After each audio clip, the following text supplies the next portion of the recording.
મિત્રો આવા નવા વિડીયો મેળવવા માટે ચેનલને સબસ્ક્રાઇબ કરો, press the bell icon and નોટિફિકેશનને ઓલ કરી નાખો. Hello friends, welcome to Maruti academy channel. હું જયદીપ ગોંડલિયા આપ સૌનું હાર્દિક સ્વાગત કરું છું. તો ફ્રેન્ડ્સ, તમને ખ્યાલ છે મારુતિ એકેડેમી ચેનલમાં અલગ અલગ સબ્જેક્ટ અલગ અલગ ટીચર દ્વારા ભણાવવામાં આવે છે. સાથે સાથે ડિપ્લોમા એન્જિનિયરિંગના, ઇલેક્ટ્રિકલના અને સાથે સાથે સેમેસ્ટર 1 અને 2ના લેક્ચર સિરીઝ મૂકેલી છે. અને જે મારા ભાઈઓ બહેનો છે ડીએલએડ સેકન્ડ સેમમાં એટલે કે પીટીસી સેકન્ડ યરમાં, તો એ લોકો માટે પણ કોર્સ લોન્ચ થઈ ગયેલો છે. એ પણ આપણે લેક્ચર સિરીઝ પ્લેલિસ્ટમાં જઈ જોઈ શકે છે વાલા મિત્રો. તો મિત્રો, આજે એક નવો જ એક સ્ટાન્ડર્ડ શરૂ કરવા જઈ રહ્યા છીએ અમે, કે જે છે સ્ટાન્ડર્ડ 8 ધોરણ 8મું. ઓકે મિત્રો, તો આ ધોરણ 8માં આપણે પહેલો સબ્જેક્ટ ચાલુ કરવા જઈ રહ્યા છીએ આજે, કે જેનું નામ છે સામાજિક વિજ્ઞાન. ઘણા મારા મિત્રો હોય છે એવા નાના ભૂલકાઓ કે સાહેબ સામાજિક વિજ્ઞાન છે સમજાતું નથી. પણ તો મિત્રો આપણે એટલું સહેલું બનાવી દઈશું કે તમે બીજાને સમજાવશો. મિત્રો પૂરેપૂરો લેક્ચર જોજો અને મિત્રો એટલી મજા આવશે લેક્ચર જોવાની કે તમને થાય કે ના સાહેબ મોજ આવી ગઈ. ઓકે, તો મિત્રો પહેલું ચેપ્ટર છે સામાજિક વિજ્ઞાનમાં ચેપ્ટર નંબર 1, કે જેનું નામ છે ભારતમાં યુરોપિયન પ્રજાનું આગમન. યસ મિત્રો, શું છે એ ચેપ્ટરનું નામ? ભારતમાં યુરોપિયન પ્રજાનું આગમન. હવે સૌથી પહેલા મિત્રો તમને ખ્યાલ છે, તમે જો હજુ સુધી તમે પિક્ચર જે લેક્ચર 6ઠું 7મું છે તો 7માના લેક્ચર મિત્રો ન જોયા હોય ને, તો ટાઈમ હોય ને મિત્રો, તો એક લેક્ચર તમે જોઈ લેજો 7માના. એમાં મેં એનિમેશન થ્રુ ભણાવ્યું છે, જેથી એમાં તમને વધારે સમજાશે. દિલ્હી સલ્તનત, મુગલ સામ્રાજ્ય, તો એ બધી વસ્તુ તમને એનિમેશનથી સમજાશે. બીજી ઘણી બધી ચેનલ છે કે તમે એમાં ન જોયું હોય તો આમાં તમે જોઈ શકો છો અને વધારે સમજી અને જાણી શકો છો.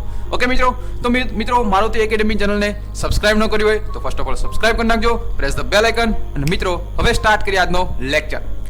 મિત્રો તમને સ્ટોરી સાથે સાથે સમજાતો જાઉં અને વાર્તા કરતો જાઉં, અને આપણું ધીમે ધીમે ચેપ્ટર પણ ચાલતો જશે.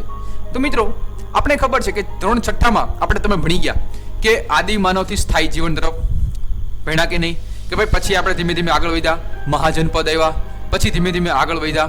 7મા ધોરણમાં તમે જુઓ રાજપૂત યુગ, પછી હવે મુગલ સામ્રાજ્ય, દિલ્હી સલ્તનત. મિત્રો આ ધીમે ધીમે શું થાય છે તમને ખ્યાલ છે કે એક પછી એક વંશ આવે, એક વંશ પાછો એનો અંત થઈ જાય, બીજો વંશ આવે, પાછો એનો અંત થઈ જાય, ત્રીજો વંશ આવે.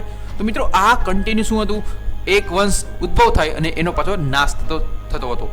કહેવાનો મતલબ એવો છે મિત્રો કે આપણે ખબર છે કે આપણો દેશ પહેલાથી સોની કી ચિડિયા કહેવાતું. અત્યારે કેમ? અત્યારે નથી કહેવાતું. કારણ શું કામ? રીઝન છે અંગ્રેજો આવ્યા એટલે. તમને પણ ખ્યાલ છે, સાચી વાત ને મિત્રો? તો આ અંગ્રેજો આવ્યા કેમ, ક્યાંથી આવ્યા, અને સૌથી પહેલા અંગ્રેજ હતા આપણા ભારત દેશમાં આવનારા? શું ના ભાઈ, તો કોણ હતું સમજવું છે? તો ચાલો સમજીએ મિત્રો. પૂરેપૂરો લેક્ચર જોજો, જેથી તમને બધા વિષયના પ્રશ્નનો આન્સર તમને મળી જશે. ઓકે, સૌથી પહેલા સમજીએ. આપણે ખ્યાલ છે કે આપણો દેશ ભારત દેશ એ દુનિયામાં અગ્રીમ હરોળમાં હતો. સ્ટાર્ટિંગમાં વિશ્વમાં આપણા દેશનું અનોખું સ્થાન હતું, સંસ્કૃતિ લેવલે અને સમૃદ્ધિ લેવલે. કારણ કે એ જમાનામાં આપણો ભારત દેશ સોની કી ચિડિયા કહેવાતું હતું, અને બધા દેશ છે, બીજા દેશ છે, એ આપણા દેશમાં વેપાર કરવા માટે આતુર હતા કે ભાઈ ભારત દેશ છે, ભારત દેશમાં મરી મસાલા, મલમલના કાપડો, કપાસ બહુ ઉગે છે, તો આપણે એની પાસે લઈએ અને આપણે ધંધો કરીએ અને આપણે પણ કમાવીએ, પૈસા કમાવીએ. તો આ બધું મિત્રો આપણે ખબર છે કે પહેલા આપણે બીજા લોકોને નિકાસ કરતા હતા. તો નિકાસ કરતા ક્યાંથી ક્યાં નિકાસ કરતા? તો તમને સમજો. આપણો અહીંયા જો આખા વિશ્વનો આ નકશો બતાવેલો છે, એમાં તમને પેલા સમજાવું નકશા વિશે.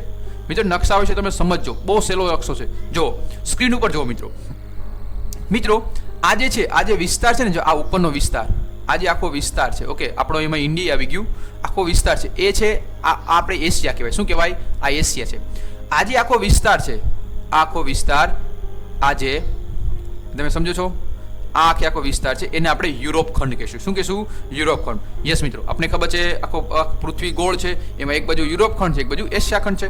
તો મિત્રો હવે થયું એવું કે ભાઈ આપણો અહીંયા ભારત, હવે ભારતથી કાલિકટ બંદર, તો ત્યાંથી પેલા જે માલ સામાન હતો, કાચો માલ, જેમ કે કપાસ છે, પછી આપણે મરી મસાલા છે, દ્રવ્યો છે અલગ અલગ, બરોબર? તો એ બધો ક્યાંથી ક્યાં જતા? પેલા ક્યાં જતા? ઈરાનથી બગદાદ, બગદાદથી તુર્કમેનિસ્તાન, અને આવી રીતે મિત્રો આ લોકો ક્યાં? યુરોપ ખંડમાં બધો માલ સામાન અને મરી મસાલા પહોંચાડતા હતા. પરંતુ મિત્રો થયું એવું કે આ તુર્કમેનિસ્તાન પાસે એ જે વિસ્તાર છે, તુર્કમેનિસ્તાન પાસે થોડોક આગળ જે વિસ્તાર છે, ત્યાંથી લોકો જતા હતા. જમીન માર્ગ હતો, આરામથી લોકો વહી જતા હતા, એક જગ્યાએથી બીજી જગ્યાએ સામાન ખસેડતા હતા.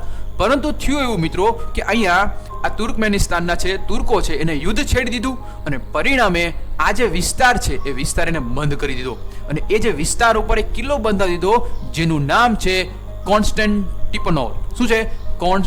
કોન્સ્ટેનોપલ. ઓકે, કોન્સ્ટેન્ટિનોપલ એમ પણ તમે કોઈ બોલી શકો, કોન્સ્ટેન્ટિનોપલ. તમે તો સમજો. હવે અહીં રસ્તો બંધ થઈ ગયો. હવે થયું એવું કે અહીંયા જે યુરોપ ખંડમાં લોકો રહેતા હતા તો એને એમ થયું કે હવે મરી મસાલા આવતા નથી, જમવાનું સ્વાદિષ્ટ બનતું નથી, હવે કરવું શું? તો હવે તો પ્રોબ્લેમ થઈ ગયો કે હવે આજે ભારત દેશમાંથી મરી મસાલા સૌથી વધારે આવતા હતા. તો બધા લોકો વિચારવા માંડ્યા કે હવે આ તો જે વિસ્તાર છે એ વિસ્તાર તો બંધ થઈ ગયો, તો હવે શું કરવું? તો યુરોપવાળાએ વિચાર્યું કે હવે આપણે જવું પડશે નદી માર્ગે, એટલે કે દરિયાઈ માર્ગે જવું પડશે, તો ને તો આપણે પહોંચી શકશું ભારત દેશ. પણ જવું કેમ? જાઓ સમજીએ મિત્રો. જો એ જ કેવું એવું, જોકે અગાઉ પણ જમીન માર્ગે અહીં વિદેશી વેપારીઓ વાયવ્ય સરહદેથી આવતા અને વેપાર કરતા. વાયવ્ય સરહદ એટલે કઈ મિત્રો? આજે આપણો ભારત દેશ છે, ભારત દેશની વાયવ્ય એટલે કઈ થઈ? આ વાયવ્ય. ઓકે, આ વાયવ્ય દિશા થઈ. આગળ જોઈએ. પરંતુ તુર્કોએ કોન્સ્ટેન્ટિનોપલનું જીતી લીધો, એટલે કે કિલ્લો છે, વિસ્તાર છે, અને પરિસ્થિતિ બદલાઈ ગઈ અને જમીન માર્ગ વેપાર અટકી પડ્યો, જેમાં યુરોપિયન દેશોમાં ભારતની ચીજ વસ્તુઓ જેવી કે રેશમ, સૂત્ર કાપડ, મલમલ, મરી મસાલા અને તેજાના વગેરેની માંગ બહુ વધી ગઈ. અને આ પરિસ્થિતિનો લાભ લેવા માટે યુરોપના મોટા ભાગના દેશો છે એ ભારતમાં પહોંચવાનો જળમાર્ગ શોધી કાઢવા લાગ્યા કે હાલો ફટાફટ આપણે જળમાર્ગ શોધી લઈએ અને આપણે સૌથી વધારે વેપાર આપણે કરીએ.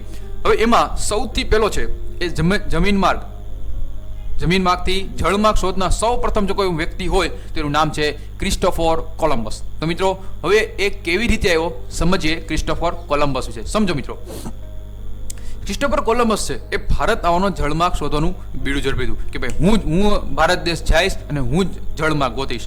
પણ ખરેખર એવું હતું નહીં. શું થાય છે સમજો મિત્રો. આ જે ક્રિસ્ટોફર કોલંબસ એ ક્યાંનો હતો? ઇટાલીનો રહેવાસી હતો અને પ્રસિદ્ધ વહાણવટુ હતો. તે માનતો હતો કે આપણો પૃથ્વી છે, પૃથ્વી ગોળ છે. જો હું જે આપણે મેં તમને સમજાવ્યું એ પ્રમાણે પછી તમને સમજાવું. તમે અહીંયા ઉતાર્યો જો, અહીંયા તમને નકશો બતાડું છું. એ નકશામાં તમે સમજો મિત્રો કે થયું એવું કે આ જે છે ક્યાંથી ઈરાક, મેં તમને સમજાવ્યું ઈરાક કે ઈરાનનો કોલંબસ હતો. હવે એને એવું થયું કે પૃથ્વી તો ગોળ છે, તો એને એમ થયું કે અહીંથી હું વયો જાઉં, અહીંથી અહીંયા વયો જાઉં, બરોબર. તો અહીંથી ફરીને હું અહીંયાથી આમ વયો જાઉં, બરોબર. તો અહીંયા ક્યાં આવતો રહું? અહીંયા જાપાન સાઈડ આવતો રહું અને જાપાનથી ક્યાં આવતો રહું? હું ઇન્ડિયા આવી જાઉં. ઓકે, પરંતુ થયું એવું નહીં. હવે એને એવું ખબર હતી કે જે ભારત દેશ છે એ પૂર્વ અને પશ્ચિમ દિશામાં આવેલો દેશ છે. હવે અહીંથી નીકળી ગયો ભાઈ. ક્યાંથી નીકળી ગયા? ઈરાનથી તો નીકળી ગયા વાહન લઈને, પણ પહોંચી ક્યાં ગયા ખબર છે તમને? એ પહોંચી ગયો ક્યાં? એ પહોંચી ગયો આફ્રિકા સાઈડ. ક્યાં પહોંચી ગયા? આફ્રિકા. હવે આફ્રિકાની પહેલા ક્યાં પહોંચ્યું? અમેરિકા. ક્યાં પહોંચી ગયા? અમેરિકા. અને અમેરિકામાં એ પહોંચવા લાગ્યા અને એની અહીંયા વસ્તુ જોવા મળ્યું કે આવું આ તો આપણો જોયું કે તો ભાઈ વ્યક્તિ કેવા હતા? થોડા કાળા જેવા હતા. અને એ વિસ્તારમાં મિત્રો એને આજે એને એમ થયું કે આ ઇન્ડિયા પહોંચી ગયો, પણ ઇન્ડિયા પહોંચ્યો નહોતો. એ ક્યાં પહોંચી ગયો તો? ક્યાં પહોંચી ગયો તો? એ કેપ ઓફ, જો હું તમને સમજાવું એ તમે અહીંયાથી સમજી શકો છો મિત્રો. એ માનતો હતો કે પૂર્વમાં જવા માટે પશ્ચિમ બાજુથી પણ જઈ શકે છે અને કોલંબસ છે 1492માં ભારત જવા નીકળી પડે છે. અને પરંતુ તે ભારત આવવાની બદલે ક્યાં પહોંચી જાય છે ભાઈ? અમેરિકા પહોંચી જાય છે અને જીવ્યો ને ત્યાં સુધી પોતાના હિન્દુસ્તાનનો શોધક માનતો રહે છે કે ભાઈ મેં હિન્દુસ્તાન શોધી લીધું, મેં ભારત દેશ શોધી લીધો. પણ શોધ્યો હતો નહીં. એને કયો દેશ શોધી લીધો? અમેરિકા દેશ શોધી લીધો. ઓકે, અને એ જે અમેરિકાના મૂળ વતનીઓ છે રેડ ઇન્ડિયન અને તેના કિનારાના ટાપુને શું કહેવાય છે? વેસ્ટ ઇન્ડિઝ કહેવાય છે. કારણ કે ત્યાં લોકો કેવા કાળા કલરના છે, તો એને વેસ્ટ ઇન્ડિઝ કહેતા હતા. તો મિત્રો ક્રિસ્ટોફર કોલંબસ સમજાઈ ગયું. ક્રિસ્ટોફર કોલંબસ કે જે 1492માં ભારત જવા નીકળ્યો હતો, પરંતુ ભારત પહોંચ્યો નહીં, પહોંચી ક્યાં ગયો? અમેરિકા. અને આવી રીતે એને એક દેશનું ટાપુનું નામ આપ્યું કે જેને આપણે વેસ્ટ ઇન્ડિઝ તરીકે ઓળખીએ છીએ. સમજણું મિત્રો? ઓકે, આગળ જોઈએ. હવે ભારત દેશ તો હજી જળમાર્ગ તો શોધાણો નહોતો. હવે કરવું શું? ભારત આવવાનો જળમાર્ગ શોધવામાં બીજો વ્યક્તિ આવે છે અને જેનું નામ છે વાસ્કો દી ગામા. યસ વાલા મિત્રો, વાસ્કો દી ગામા કે જે પોર્ટુગલ દેશનો હતો. ક્યાંનો હતો મિત્રો? એ હતો પોર્ટુગલ દેશનો રહેવાસી. એ વાસ્કો દી ગામા હતો. તેનું જહાજ આફ્રિકાના દક્ષિણે કેપ ઓફ ગુડ હોપ ફરતું ચક્કર લગાવી આફ્રિકાના પૂર્વ કિનારે મલિંદી પહોંચીને હિન્દ મહાસાગરમાં આગળ વધતા ત્યાં એને ખલાસી મળી ગયો. અને ખલાસીમાં એનું નામ શું હતું? મોહમ્મદ ઇબ્ન મજીદ. અને એને કીધું કે ભાઈ તમે મને ભારત દેશ ઉપર પહોંચાડી દેશો? ના કિનારે મને પહોંચાડી દેશો? તો મોહમ્મદ ઇબ્ન જે મસ્જિદ છે, હિન્દી ખલાસી છે, ને કીધું કાંઈ વાંધો નહીં, ચાલો મારી સાથે. તો સાથે સાથે ગયા અને ક્યાં પહોંચી ગયા? હિન્દ મહાસાગરમાંથી 22મી મે 1498ના દિવસે કાલિકટ બંદરે આવે છે. અને કાલિકટ બંદરે પહોંચતા જ ત્યાં જે કાલિકટ બંદરનો રાજા હતો, જેનું નામ શું હતું? ઝામોરીન. તો મિત્રો અહીંયા રહ્યો ઝામોરીન રાજા. ઓકે, ઝામોરીન રાજા છે. અને અહીંયા આ વાસ્કો દી ગામા છે. અને આ તમે જોવો છો ને, એ કોણ છે? એ ભાઈ છે મોહમ્મદ ઇબ્ન મસ્જિદ નામનો વજીર. હવે વાસ્કો દી ગામા આવે છે રાજા પાસે અને રાજાને કહે છે કે sir, may I come in sir? તો જે આ ઝામોરીન રાજા છે, યસ પ્લીઝ કમ ઇન, આવો બેસો. અને આવું તો ન બોલ્યા હોય, પણ તમને મજા આવે સ્ટોરી વાઇઝ. તો વાસ્કો દી ગામાએ કીધું કે શું હું તમારા વિસ્તારમાં હું વેપાર કરી શકું? તો ઝામોરીન પહેલાં તો ના પાડી દે, નહીં હો ભાઈ, કાંઈ હું તમને વેપાર કરવા આપીશ નહીં, આ તો અમારો દેશ છે, આ તો અમારો વિસ્તાર છે, હું તમને કેમ વેપાર કરવા આપું? તો થયું શું કે જે વાસ્કો દી ગામા છે એ પોર્ટુગલથી સારી વસ્તુ લઈ આવ્યા હતો, હીરા જવેરાત અને બધું આપી. કોની? ઝામોરીન રાજાની. કે આલ્યો સર, હું તમને ગિફ્ટમાં આપું છું, હું તમને ભેટમાં આપું છું. અને ઝામોરીન રાજા બહુ ખુશ થઈ ગયા. અને ખુશ થઈ કોને આપ્યા? જે વાસ્કો દી ગામા છે એ વાસ્કો દી ગામાને કીધું કે જાઓ, તમે હવે જાઓ, વેપાર કરવા જાઓ. અને પરિણામે મિત્રો એને પોર્ટુગીઝ લોકોને વેપાર કરવાની શું આપી? છૂટ આપી. 1502માં પોર્ટુગીઝ લોકો વેપાર કરવા માટે કાલિકટમાં એક કોઠી એટલે શું મિત્રો? કોઠી એટલે કે એક વિસ્તાર બાંધી દેવો કે જ્યાં લોકો વેપાર કરવા આવે એકબીજા વિસ્તારનો. અને તેની ફરતે કિલ્લો બાંધી દો. અને એ કિલ્લાનો સેનાપતિ કે જેને આપણે કહીશું અલ્બુકર્ક. શું છે? અલ્બુકર્ક. એક્ઝામમાં પૂછાય કે પોર્ટુગીઝ છે, પોર્ટુગીઝના જે કાલિકટમાં કોઠી સ્થાપી, એ જે ફરતે કિલ્લો બાંધ્યો, એના સેનાપતિ કોણ હતા? તો અલ્બુકર્ક. અને આ અલ્બુકર્ક ઉત્તર તરફ આગળ વધીને તેને 100 વર્ષ પછી 1506માં ગોવા જીતી લીધું. અને 100 વર્ષમાં તેને મેંગ્લોર, કોચી, દીવ, ગોવા, મુંબઈ અલગ પણ કંટ્રોલમાં લઈ લીધા હતા. તો મિત્રો આ તમને સમજાણું કેવી રીતે વાસ્કો દ ગામા આવ્યો હતો. ઓકે, ફરીથી તમને વાસ્કો દ ગામા તમને બતાડું કે વાસ્કો દ ગામા ખરેખર જે ભારત જે પોર્ટુગીઝથી નીકળ્યો હતો અને ભારત દેશ સુધી કેવી રીતે જળ માર્ગે પહોંચ્યો તમને સમજાવું. જુઓ, આ છે પોર્ટુગલ. ઓકે, પોર્ટુગલથી પહોંચીને ક્યાં? ડાયરેક્ટ જળ માર્ગે. તો જળ માર્ગે અહીં પહોંચીને ડાયરેક્ટ અહીંથી અહીંયા અને ક્યાં પહોંચ્યો? કેપ ઓફ ગુડ હોપ જો છે દક્ષિણ આફ્રિકાનું. Okay, Cape of Good Hope ક્યાંથી પહોંચ્યો? અહીંથી ડાયરેક્ટ અહીંયા પહોંચ્યો. ક્યાં? મોઝમ્બિક. અને આ કેપ ઓફ ગુડ હોપથી અહીંયા અડધે પહોંચ્યો ને મિત્રો, ત્યાં એને હિન્દી ખલાસી મળી ગયો, મોહમ્મદ ઇબ્ન મસ્જિદ. એને કીધું કે મારે ભારત દેશ જવું છે તો મને પહોંચાડી દો ને. તો પછી ક્યાં પહોંચ્યા? કાલિકટ બંદર. અને કાલિકટ બંદર તો તમને ખ્યાલ જ છે, ઝામોરીન રાજા બેઠા હતા અને પછી પૂછ્યું અને પછી વેપાર કરવાની પરમિશન આપી. ઓકે મિત્રો, તો આવી રીતે કોણ હતો? વાસ્કો દી ગામાએ ભારત દેશની શોધ કરનારો પહેલો પોર્ટુગીઝ વ્યક્તિ હતો. હવે મિત્રો, કોઈ પણ વસ્તુ છે એ ક્યાં સુધી રહે ભાઈ? ધીમે ધીમે અંત તો થવાનો જ છે. અને 17મી સદીની શરૂઆતમાં પોર્ટુગીઝો છે એનો વેપાર બંગાળ તરફ પણ વધવા લાગવા. હવે ધીમે ધીમે પોર્ટુગીઝો ધીમે એનો જે વેપાર મંડળ છે ધીમે વધારવા મળ્યા. અને પેલા ક્યાં હતા? ખાલી જે કાલિકટ બંદર હતા, પરંતુ હવે ક્યાં વહી ગયા? પશ્ચિમ બંગાળ સાઈડ, કલકત્તા સાઈડ. અને ત્યાં મુઘલ બાદશાહ શાહજહાં દિલ્હીની ગાદી પર હતા ભાઈ. અને બંગાળમાં તેના સુબા પોર્ટુગીઝના વર્તન સામે શાહજહાંની ફરિયાદ કરી. શાહજહાને કીધું કે આ જે પોર્ટુગીઝો છે અમને વેપાર કરવા નથી દેતા, અમને હેરાન કરે રાખે છે. તો શાહજહાંએ કીધું કોણ હેરાન કરે છે? ચાલો જઈએ. અને ત્યાં ગયા અને પરિણામે જે ફરમાનથી જે એ લોકોએ કોઠી સ્થાપી હતી પોર્ટુગીઝે, એ પોર્ટુગીઝની જે હુગલી નદીના કિનારે જે કોઠી છે તોડી પાડવામાં આવી, ઘણા વહાણો સળગાવી દીધા. આમ પોર્ટુગીઝ સત્તાનો શું થયો? અંત થયો. અને પોર્ટુગીઝોને શાહજહાંએ કહી દીધું કે ભાઈ જો તમારે અમારા દેશમાં રહેવું હોય તો માત્ર 3 વિસ્તારમાં તમારે શું કરવું પડશે? વેપાર કરવો પડશે. દીવ, દમણ અને ગોવા, આ 3 જ વિસ્તારમાં તમારે વેપાર કરવાનો, બીજે ક્યાંય કરવાનો નહીં. પોર્ટુગીઝે કીધું કાંઈ વાંધો નહીં ભાઈ, તમે કહો એમ.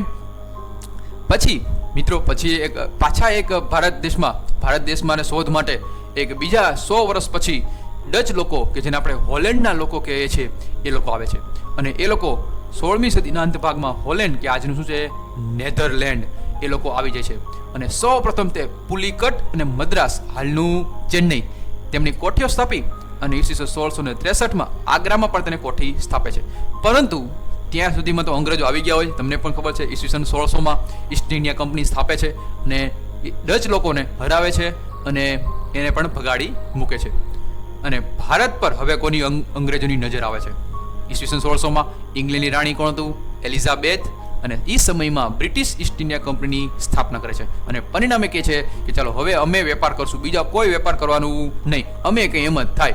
અને હવે વેપાર કરવી પણ પરમિશન તો લેવી પડે કે નહીં, ભારત દેશમાં વેપાર કરવો હોય તો એની માટે ઈસવીસન 1608માં જે પહેલું અંગ્રેજ વહાણ, મિત્રો યાદ રાખજો, પહેલું અંગ્રેજ વહાણ હિન્દુસ્તાનમાં ક્યાં બંદર આવ્યું હતું? તો સુરત બંદર આવ્યું હતું. અને કોણ લઈને? સૌ પ્રથમ અંગ્રેજ અધિકારી હતો હોકિન્સ. કોણ હતો? હોકિન્સ. અને જહાંગીરને મળે છે અને જહાંગીરને કહે છે કે જહાંગીર સાહેબ, અમે તમારી જે વિસ્તારમાં વેપાર કરવા દેશો? તો ચોખ્ખી ના પાડી જહાંગીરે, નહીં ભાઈ, અમે કઈ વેપાર કરવા દેશું નહીં. અને પછી ત્યારબાદ નવો એક અંગ્રેજ અધિકારી આવે છે જેનું નામ છે Sir Thomas Roe. Sir Thomas Roe આવે છે અને જહાંગીર પાસેથી પરમિશન લે છે અને પરમિશન આપે છે અને પરિણામે સુરતમાં વેપારી કોઠાની પરમિશન મળી જાય છે. અને પછી શાહજહાં અંગ્રેજોને વેપાર કરવાની પણ છૂટ ધીમે ધીમે આપવા લાગે છે. તો મિત્રો સમજાય છે વસ્તુ? જો મિત્રો તમને વિડીયો ગમતો હોય તો વિડીયોને લાઈક કરતા રહેજો અને શેર પણ કરતા રહેજો. હવે આપણે જોઈએ ફ્રેન્ચ લોકો પણ આવે છે. હવે આપણે સમજીએ ફ્રેન્ચો આવ્યા અને એ લોકો કયા કયા વિસ્તારમાં કોઠી એ લોકોની સ્થાપે છે. તો મિત્રો હવે સમજીએ ફ્રેન્ચ લોકો વિશે. ફ્રેન્ડ્સ, હવે આપણે જોઈએ ફ્રેન્ચ લોકો. તો ફ્રેન્ચોએ મિત્રો એને પણ જે અંગ્રેજોની જેમ જ ઈસ્ટ ઇન્ડિયા કંપની સ્થાપે છે, પરંતુ એ લોકોએ શું નામ આપ્યું હતું? East India company. પરંતુ આ ફ્રેન્ચોએ ફ્રેન્ચ ઈસ્ટ ઇન્ડિયા કંપની સ્થાપે છે. ક્યારે?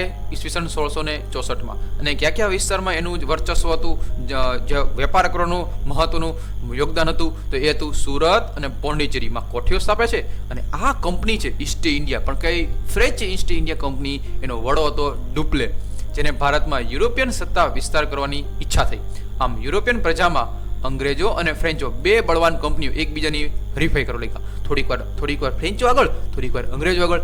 અંગ્રેજોને થયું કે ભાઈ જો આ ફ્રેન્ચોને જો આપણે હેરાન નહીં કરીએ, હરાવી નહીંશું, તો પછી આ તો આપણી ઉપર ચડી જાય અને આપણી ઉપર વેપાર કરવા લાગશે. તો હવે કરવું શું? અને ફરીથી જે ફ્રેન્ચો છે એ ફ્રેન્ચો અને અંગ્રેજો જે યુદ્ધ થાય છે અને પરિણામે ફ્રેન્ચોનું હાર થાય છે અને કોણ જીતે છે? અંગ્રેજો. અને પરિણામે ફ્રેન્ચો પાસે ખાલી માત્ર 3-4 વિસ્તાર માટે જ વેપાર કરવાની પરમિશન આપે છે. કોણ? અંગ્રેજો. પોંડુચેરી, માહે, ચંદ્રનગર અને થાણા, એટલા જ વિસ્તારમાં તમારે શું કરવાનું? વેપાર કરવાનો. બીજે ક્યાંય વેપાર કરવાનો નહીં. અને હવે મિત્રો બંગાળમાં અંગ્રેજોનો વેપાર શરૂઆત થાય છે. યસ મિત્રો, ઈસવીસન 1651માં હુગલી નદીના કિનારે, એટલે કે કલકત્તા, હાલનું કલકત્તા છે ને, એ હુગલી નદીના કાંઠે અંગ્રેજોએ પહેલો વહેલો વેપાર કરવાની શરૂઆત કરી. એક્ઝામમાં પૂછાય કે સૌ પ્રથમ અંગ્રેજોએ પહેલો વહેલો વેપાર કરવાની શરૂઆત ક્યાં કરી હતી? હુગલી નદીને કાંઠે. તો મિત્રો તમે જોઈ શકો છો, આ છે અંગ્રેજ અધિકારી છે ને મિત્રો, અંગ્રેજ અધિકારી. અહીંયા બધા જો વહાણવટા છે બધાય, અને વહાણવટા એકબીજાને, આ પણ અંગ્રેજ અધિકારી, આ પણ અંગ્રેજ અધિકારી. તો આ એકબીજા શું વાત કરે છે અને શું કરે છે? વેપાર કરે છે અને પોતાની કોઠી સ્થાપે છે. આજુબાજુ કિલ્લા પણ બાંધે છે. પોતાના રક્ષણ માટે સૈનિકો રાખવા લાગ્યા.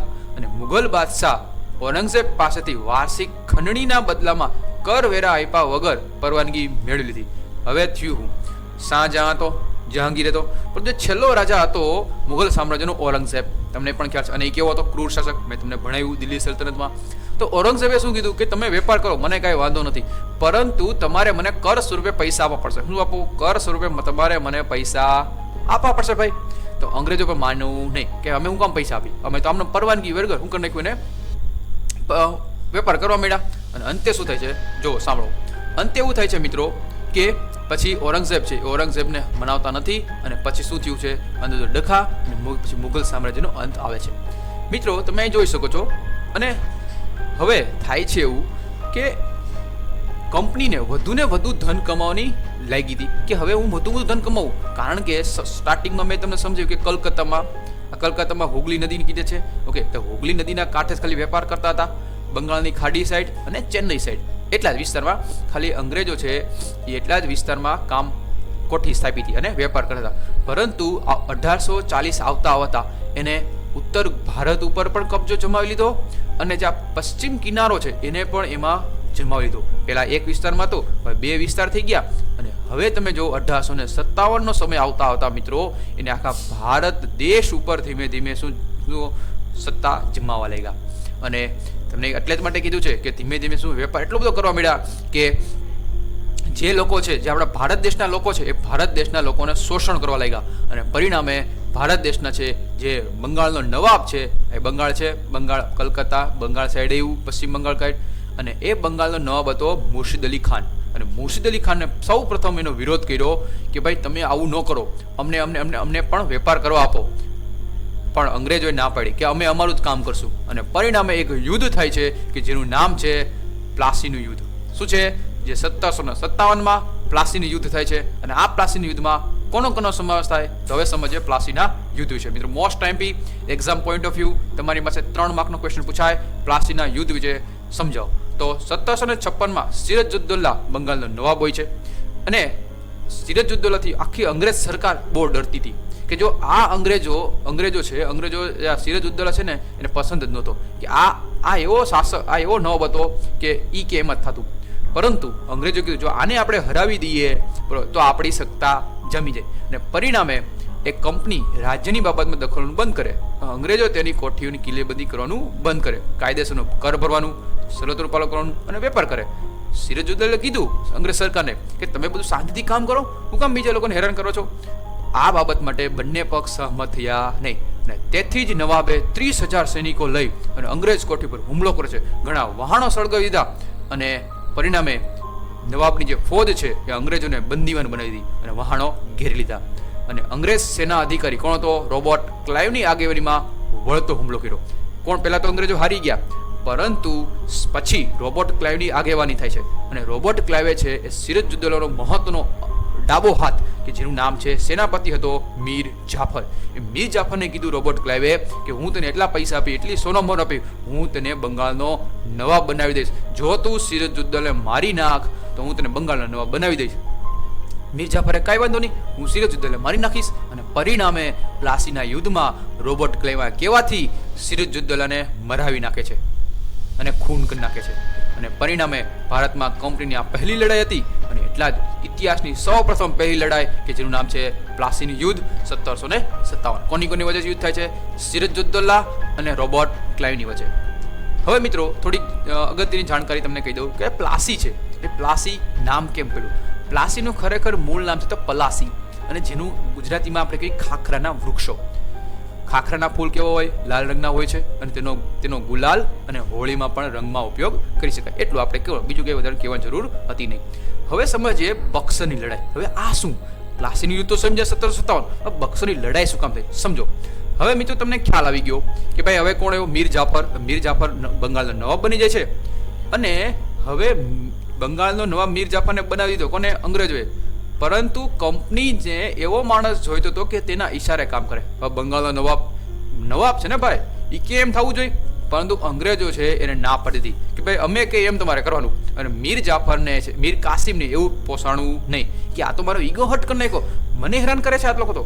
અને પરિણામે મીર જાફરને મારી નાખે છે, અને પછી બંગાળનો નવાબ તરીકે પોતે ખુદ આવી જાય. કોણ? ખુદ ગબ્બર એટલે કે રોબર્ટ ક્લાઇવ. અને આમ બંગાળથી શરૂ થયેલા અંગ્રેજ શાસનને પૂરા ભારતને ગુલામીમાં ઝંખડી રાખે છે. તો મિત્રો, હવે આગળ શું થાય છે, કેવી રીતે ગુલામી આપણા ધીમે ધીમે આગળ આવે છે, મિત્રો એ આપણે નેક્સ્ટ લેક્ચરમાં જોશું ઇતિહાસમાં.